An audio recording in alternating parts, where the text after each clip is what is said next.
Good morning, folks. This is Deb Delapiana, and I just had to squeeze this short take in before I get ready for work. So let's make it abundantly clear. Kevin McCarthy last night on the 15th round of voting became Speaker of the House. What you watched over the course of this week was a coup by other means. It was bloodless. There was no need to invade the Capitol. It was a bloodless coup. All right. The GOP is nothing more now than a fascist faction of our political system. And they have literally dismantled the House, not just for Republicans and not just for this term, but for all of the future houses that are elected. They are intent on tearing down every institution that we have, and that's how fascists do things. Okay? You know, people who are out there now at this point watching all of this, you all thought this was funny? You think this was fun and games? You're about to see just how funny this is going to be. Okay? You're about to see just how funny this is going to be. This is going to be the ugliest 2 years that anybody has ever seen in the history of modern American politics in this country. All right? And I will tell you this. All of this hashtag lock them all up shit needs to stop now, okay? They're not going to all be locked up because they all haven't committed a crime. Josh Hawley raising his fist on the mall, that isn't a crime, okay? People sitting in the House who are indeed fascists, who have not participated in the actions of J6, who weren't conspirators, they are investigating those people now. Those people will be charged. Donald Trump will be charged as soon as the evidence is nailed down and solid, because this has never happened before in American history. And in order to make this stick, it has got to be done right. You're all impatient by this. You think by cutting off the Hydra's head, Donald Trump, it's all going to just magically stop. You're wrong, because he's out of office. You thought that was going to stop then, and they're still at it. The lock them all up shit needs to stop. The government's not going to do your job. The fact of the matter is this. We lost the House. The Democratic Party voters lost the House.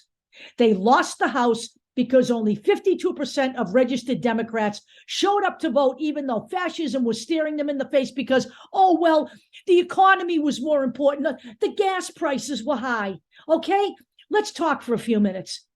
We're talking about a GOP party that has not instituted one piece of legislation that has financially benefited the American people. What they have done is given tax breaks to billionaires, and they're going to try to do that again in this term. They already stated that 6 months ago.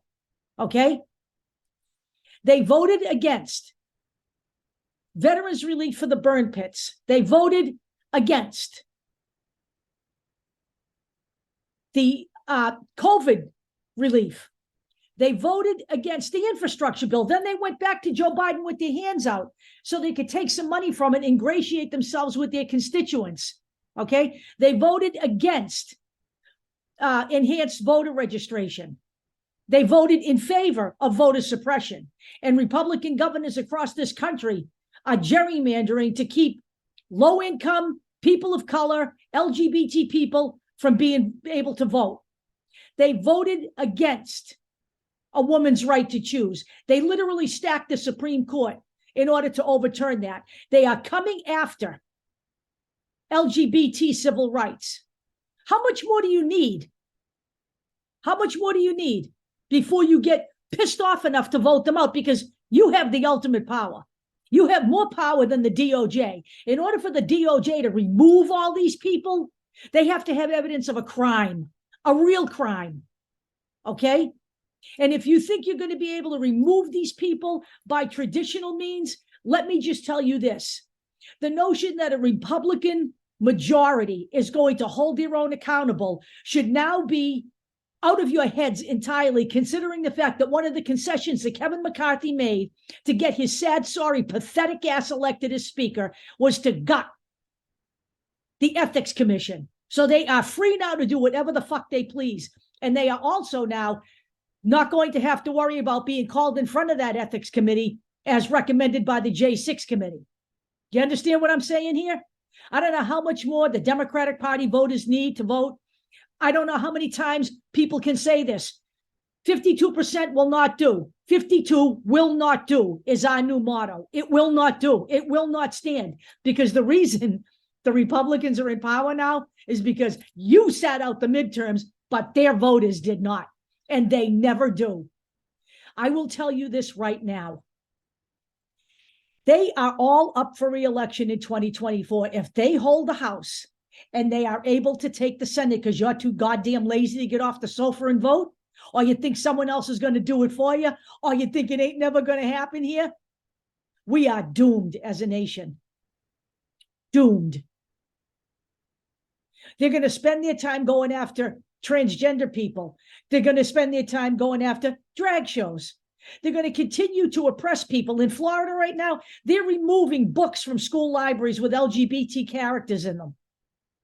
They are going to go after gay marriage. Don't think for a nanosecond that they're not, because this particular SCOTUS is going to normalize fascism in this country. That's why they were put there. That's why they were put there. And I keep hearing, we need to expand the Supreme Court. How the hell do you propose to do that? There's only one way to do that. You need to have a 60-person Democratic Party Senate majority to beat the filibuster. You're not going to remove any Supreme Court justices or add any Supreme Court justices without the voters putting the people in power that can get it done for you. You're not going to be able to pass any meaningful legislation, and you're never going to get your Roe v. Wade rights back. You're never going to get Roe v. Wade codified unless you put in a big group of Democrats who are willing to do that. And they are willing to do that, but you've got to put them there. I don't know what it takes. I really don't. I'm at the point of total frustration here. I'm tired of hearing and tired of seeing all the social media bullshit, all the hashtags with lock them all up. That isn't going to happen. That is not going to happen. They have to prove that in a court of law. You don't just go in and lock somebody up. And by the way, it is not Merrick Garland that is going to indict Donald Trump. It is not Jack Smith who is going to indict Donald Trump. They have impaneled a jury, a grand jury, and it is a grand jury that has to hear evidence that makes it clear that a crime was committed, and they do the indicting. This is the way it works here in America. Perhaps a grasp of the legal system might help you. Understand this, folks. You need to understand that this is not just the responsibility of the government to fix all these problems. This is your government. Why did you act like it is? And by the way, the GOP and their followers, all of these people, the Josh Hawleys, the Mo Brookses, the Matt Gaetzes, the Marjorie Taylor Greens, the Lauren Boeberts, the Ron Johnsons, their voters are not the majority in this country. The majority in this country do not think that way. We are the majority in this country, but we don't act like it. We don't act like it. We act like doormats when we refuse to vote. I don't know what your thought process is. I don't know where it's coming from, but it's flawed at best. Sitting out the midterm should never have been an option for the Democratic Party voters. Never. Not with this facing you. Because if you don't think right now that any of this is going to affect you, wait till they come for Social Security and Medicare. And then you'll see for yourself just exactly what you have wrought by failing to do your civic duty. Wake up. I'll talk to you all later.